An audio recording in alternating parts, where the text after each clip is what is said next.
प्यारे विद्यार्थियों, सादर नमस्कार। भारद्वाज इंग्लिश क्लासेस के ऑनलाइन प्लेटफॉर्म पर आप सभी का हार्दिक स्वागत एवं अभिनंदन है। आज हम जो टॉपिक चल रहे हैं वो एसएससी बेसिस हैं, वो एरर का टॉपिक है। और एरर के टॉपिक पर आज अपन पर्सनली 2, 3, 4, 5 एग्जाम्पल्स जिसमें हो पाएंगे 10-20 मिनट की क्लास में, वो एग्जाम्पल्स लेंगे और उनको पूरी तरीके से खोल करके अपन ये करेंगे क्या होना चाहिए, कैसे होना चाहिए, कैसे एरर को पकड़ें। तो आप सीधा सा ये डाल लें बेटा कि आपका जो टॉपिक है वो तो हो गया एरर, और चाहें तो इसको सेंटेंस ऑर्डरिंग भी कह सकते हैं।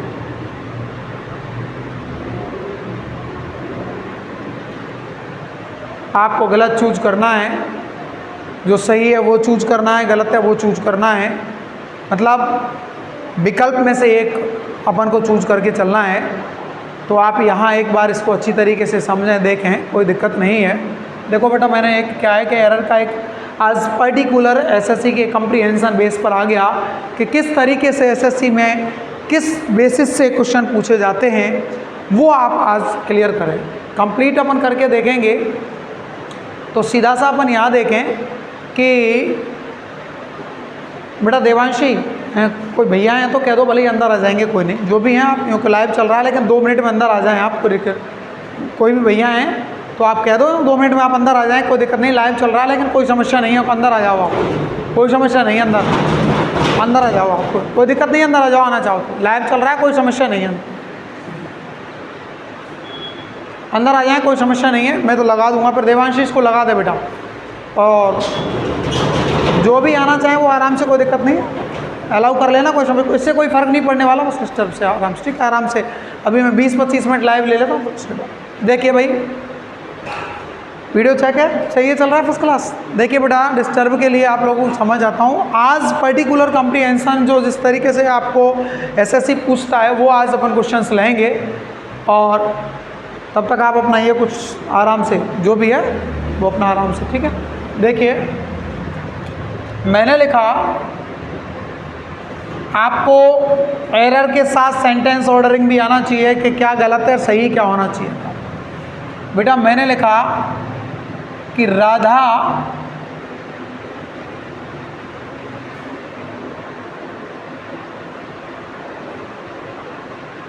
Dance on the stage yesterday. ये लिखा बेटा। बड़ी मुश्किल से 5 एरर के सेंटेंस हो पाते हैं इसमें, यदि पर्टिकुलर तरीके से आप काम करें। तो वहाँ जो आएगा वो आएगा बेटा, देखिए आप, इस तरीके से आता है। ए ऑप्शन हो गया, बी ऑप्शन हो गया, सी ऑप्शन हो गया और डी ऑप्शन हो गया। कभी कभार आपको एसएससी यहाँ भी ले जाती है जिसमें विकल्प में आ जाता है बेटा नो एरर। तो इस बात का ध्यान रखें कि अपन एरर जानने से पहले हमको ये भी देख लेना चाहिए कि अपन ऑर्डरिंग को जान पा रहे हैं कि नहीं। ऑर्डरिंग यदि है तो शायद अपन एरर सही कर पाए। देखिए, जब आप इसको एक्सप्लेन करेंगे, जब आप इसको समझेंगे, तब आपको आपके दिमाग में आएगा कि क्या होता है। राधा जो है वो हो गई स्टेज फर्स्ट। और ध्यान रखना, एसएससी का जो एरर आएगा वो स्टेज से चलेगा। यदि स्टेज क्रॉस नहीं हो पाई तो दिक्कत आ जाएगी। सीक्वेंस में स्टेज को क्रॉस करना है, और जौन सी स्टेज पे आपको प्रॉब्लम आती है दैट इज द एरर। यही पकड़ा। स्टेज फर्स्ट पे हो गई राधा, और राधा के बारे में आप जानें ये क्या हो गया, ये हो गया थर्ड पर्सन, और ये किसके रूप में आया है, नाउन के रूप। ठीक है, यहाँ तक कोई दिक्कत नहीं है। इसके बाद अपन बात करेंगे डांस पर। तो डांस क्या है भैया, स्टेज सेकंड है बेटा। स्टेज सेकंड है, स्टेज सेकंड है तो डांस क्या है, एमबी है बेटा। अब एमबी है तो आप आगे चलेंगे भाई, डांस वर्ब की कौन सी फॉर्म है, फर्स्ट फॉर्म है। ध्यान रखें मेरी बात को, जो मैं कहना चाह रहा हूँ। ये यदि फर्स्ट फॉर्म है तो अब हम पहले क्लियर कर लें स्टेज, फिर अपन एरर पकड़ेंगे कैसे बेटा। On the stage, on the stage, ये हो गई बेटा स्टेज थर्ड। इसका मतलब या तो आप इसको कह सकते हो प्रपोजिशनल फ्रेज, प्रपोजिशन से अलग किया तो प्रपोजिशनल फ्रेज, या फिर ऑब्जेक्टिव फॉर्म भी आप कह सकते हो। ठीक है भैया। और ये है इधर यस्टरडे। तो यस्टरडे जो है बेटा वो हो गई आपकी स्टेज 4। आजा देवांश, कोई नहीं, आजा आजा, तुझे दिखा दूँ, आजा इधर आ फटाफट। ये क्या है, इसमें आज ये दिब्बू है साहब हमारा, देखो ये देवांश है। चलो सब भाइयों कह दो पापा के चैनल सब्सक्राइब कर दो, कह दो फटाफट, पापा कह दो पापा का चैनल सब्सक्राइब करें सभी, कह दो चैनल सब्सक्राइब कर दो सभी। ये बेटा है भैया मेरा, चलो आ जाओ बैठ जाओ। देखिए बेटा स्टेज 4 हो गई यस्टरडे। अब बेटा स्टेज 4 यस्टरडे ये हो गई बेटा एडवर्ब। अब मेरी ध्यान से आप बात सुने समझें, 5 एरर हो पाएंगे 20 मिनट की क्लास में, बड़ी मुश्किल से हुए तो, बाकी 2-3 पे सिमट जाता है आदमी। स्टेज हो गई एरर छांटने के लिए, पहले आप स्टेज बनाएं। स्टेज तब बनेगी जब ग्रामर के पोर्शंस क्लियर। कोई डाउट आता है तो कमेंट करें, फिर मुझे लगेगा तो मैं उसी सेशन में। और अभी मैं लास्ट में कुछ कहने वाला हूँ एसएससी के लिए, थोड़ा सा टर्न हुआ है तो कोई आप टेंशन नहीं लें जो विद्यार्थी हैं। बेटा यस्टरडे एक स्टेज 4 का एडवर्ब हो गई। एडवर्ब, अब पहले तो आप इस एडवर्ब को जाने। एडवर्ब हो गई बेटा पास्ट इंडेफिनिट की। देखिए जब तक आप लोग सेंटेंस ऑर्डरिंग पे नहीं आएंगे गलत होता चला जाएगा। पास्ट इंडेफिनिट हो गई, तो जब पास्ट इंडेफिनिट हो गई तो काइंड ऑफ सेंटेंस क्या है बेटा, ये जो सेंटेंस दिया है वो काइंड ऑफ सेंटेंस क्या है, ये है अफर्मेटिव। तो बेटा अफर्मेटिव है, तो अफर्मेटिव में क्या होता है, पास्ट इंडेफिनिट में जो मेन वर्ब होती है उसकी कौन सी फॉर्म लेंगे, सेकंड फॉर्म। तो अब आप आ जाएं वर्ब पर, तो बेटा वर्ब हमारी क्या थी, डांस। तो क्या यस्टरडे के अकॉर्डिंग ये जो वर्ब आई है डांस वो सही है क्या, नहीं है सही। क्यों नहीं है, यदि इसको सही मानेंगे तो यहाँ होना चाहिए था डांस्ड। ये तो बात सही है, एक एरर तो पकड़ में आ गया कि यस्टरडे के अकॉर्डिंग क्या है, डांस। लेकिन बेटा ध्यान रखने वाली बात क्या हो गई कि yesterday is the stage of 4th। भाई चौथी स्टेज पे यस्टरडे आ रहा है, उससे पहले कहीं ऐसा तो नहीं है कि 3 स्टेज में कोई गड़बड़ी हो, वहाँ अपन देख लें। राधा स्टेज 3rd है, कोई दिक्कत नहीं है, 3rd पर्सन नाउन हो गया था। डांस है स्टेज 2nd है, एमबी है, एमबी में प्रॉब्लम आ रही है, स्टार लगा लें, ठीक है भैया। तो ऑन द स्टेज कोई दिक्कत ही नहीं है, प्रपोजिशनल फ्रेज है, मंच पर चढ़ के उसने ऐसा कहा, कोई दिक्कत। और यस्टरडे एडवर्ब है, इसका मतलब ये क्लियर हो गया, ये क्लियर हो गया, ये क्लियर हो गया। एरर कहाँ आ गया, डांस में। अब क्या है, तो इसका मतलब इसका जो राइट ऑप्शन हो गया वो राइट ऑप्शन क्या हो गया बेटा, राइट ऑप्शन हो गया बी। अब क्या है, आप ये भी समझ लें कि सेंटेंस ऑर्डरिंग इसके साथ कैसे चलता है। तो इसका यदि अपन सही बनाएंगे तो इसका सही हो गया बेटा कि राधा डांस्ड, ठीक है बेटा, ऑन द स्टेज यस्टरडे। ये आपका सेंटेंस ऑर्डरिंग हो गया, क्लियर। मेरे हिसाब से कोई दिक्कत नहीं रही हो। देखो और एक आध सेंटेंस और ले लेते हैं, जितने भी हो पाएंगे जब भी आपको लगे। सेकंड सेंटेंस लें हम बेटा।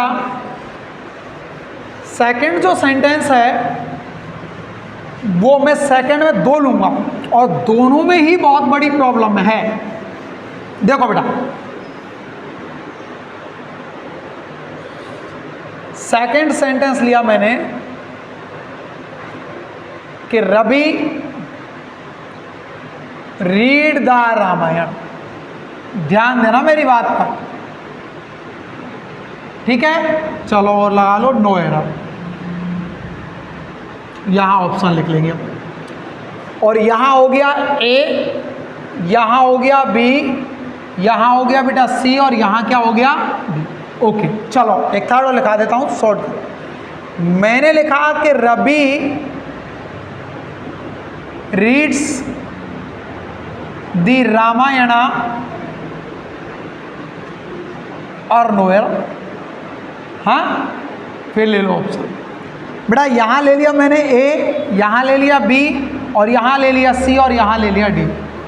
तो अब अपन इस बात पर डिस्कस करना चाहेंगे कि क्या ये दोनों सेंटेंस सही हैं, क्या दोनों सेंटेंस में सही गलत है या दोनों सही। देखो मेरी बात सुने, पहले आप इसे बाद में देखें इसको। स्टेज जमानी पड़ेंगी, first stage, second stage, third,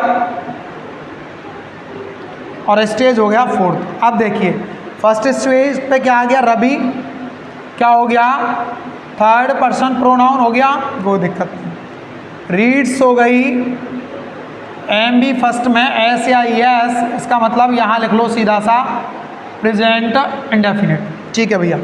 third में दी रामायणा, ऑब्जेक्ट हो गया, कोई दिक्कत ही नहीं है, और नो एरर का तो कोई मतलब नहीं।